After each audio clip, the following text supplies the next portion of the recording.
Fala pessoal, boa noite, Ricas de volta para atualizarmos o Ibovespa no gráfico diário.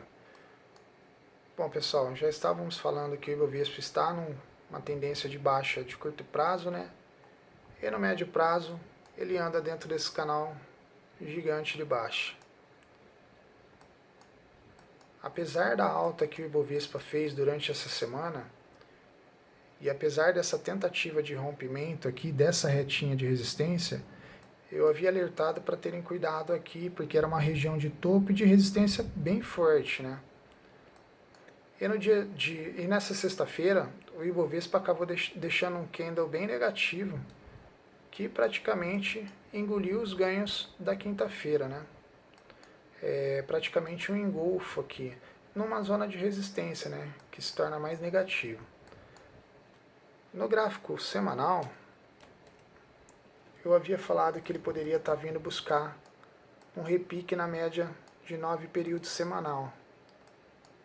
E é o que parece que ele está fazendo. Tá? Ele bateu na média, deixou um pavio grande, né? E no intraday, eu havia alertado sobre ele ter deixado esse pavio nessa região de topo. Eu havia falado que teríamos que aguardar a abertura de sexta-feira para ver essa movimentação, né? E nessa sexta-feira o que ele fez?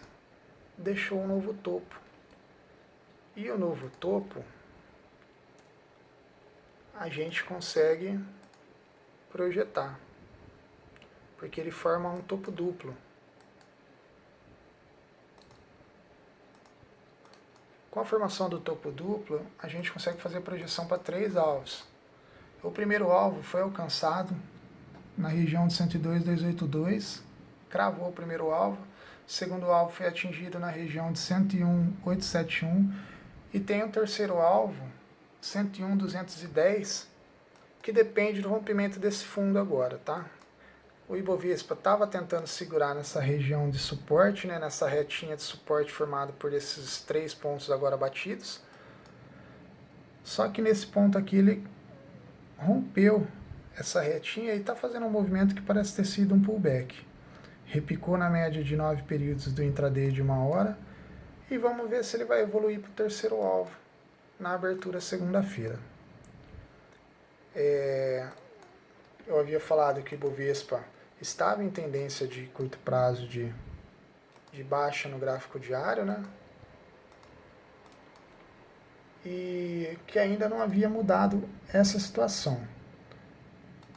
Por que não mudou? Porque o Ibovespa, ele continua fazendo topos e fundos consecutivamente mais baixos. Esse topo, para a quebra dessa tendência de baixa de curto prazo, esse topo teria que evoluir um pouco mais para cima, que romperia esse último topo, ele faria um topo mais alto do que o último topo, e com o pullback, ele faria um fundo mais alto do que esse último fundo. Aí ele poderia vir para um pivô de alta. Isso é uma quebra de tendência de baixa, ou quebra de qualquer tendência, né, pessoal? Se for, aqui no caso é de baixa. Se fosse ao contrário, seria quebra de tendência de alta, tá? Se fosse um movimento de alta e ele fizesse essa movimentação para o lado contrário. Tá ok? Então ele não fez isso, por isso que eu falo que é importante ele vir trabalhar acima dos 106.800 aqui, porque ele rompe esse topo. Rompendo esse topo, ele tem a possibilidade de quebrar essa tendência de baixa. Tá ok? Seguimos acompanhando o Ibovespa em tendência de baixa ainda, né? Por enquanto, segue o trade.